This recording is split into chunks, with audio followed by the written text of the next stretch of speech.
عليكم ورحمة الله وبركاته. Balamusiza nnyo bamaama n'abataata muli mutyeyo mwebala kunyirira bala kubakola obulungi era mbasabira hijja yammwe ala agikirize etukire bulungi byonna mugenda kusabira byonna bina byatukirire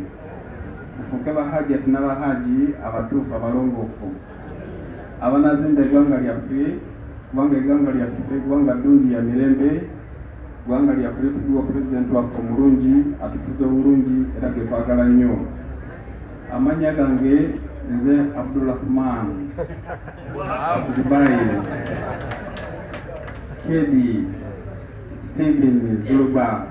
Eric agonagona amannya gange ntwala omukisa guno okwebaza ala olunaku lwaleero ntayagadde mbalabeko nange mukoleki mundabeko. Ntwala omukisa guno okwebaza management eya Ali Hahiba Travel and Tours and Travel ng'ekula mukadde wange taata wange era omusajja gwempanya ekitiibwa gwe nanyumirizamu nnyo Seeka Karuman ne Seeka waffe Kasozi ne tiimu yonna yonna mwebala olw'omulimu omulungi gwe mukoze. Ate ntwala omukisa guno okwebaza abaseeka bange okuva Mbale Seeka Mukote Imam Faris ne Imam Mutakuba n'abaimaamu n'abahajjati mwena muli eyo mbagala nnyo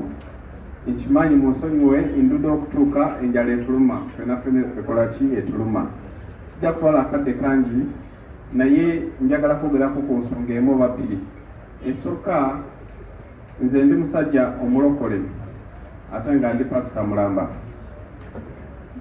era naali nsumbyeko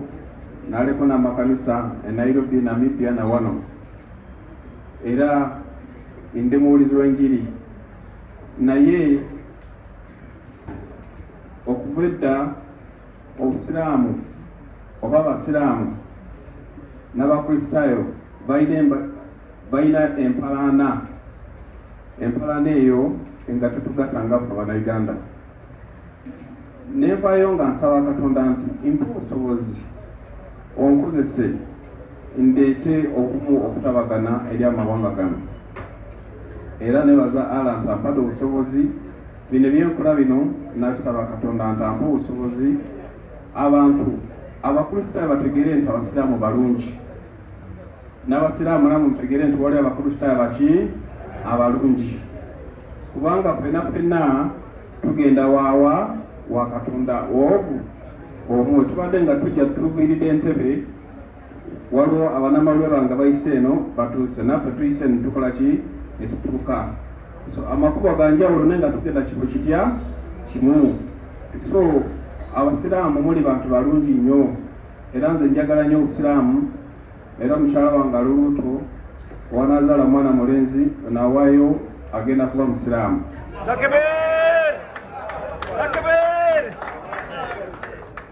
Ng'omuntu yajagalisa nnyo obusiraamu mukwano gwange mutubu wange muganda wange Haji Sulaiti Kabangala Mpuga taliwo wano naye yanjagalisa nnyo obusiraamu nenjagala obusiraamu era mbagala nnyo basiraamu muli bantu balungi muli ddiini ennungi era n'olwekyo nagamba ala nange mpa obusobozi abantu bano mbawagire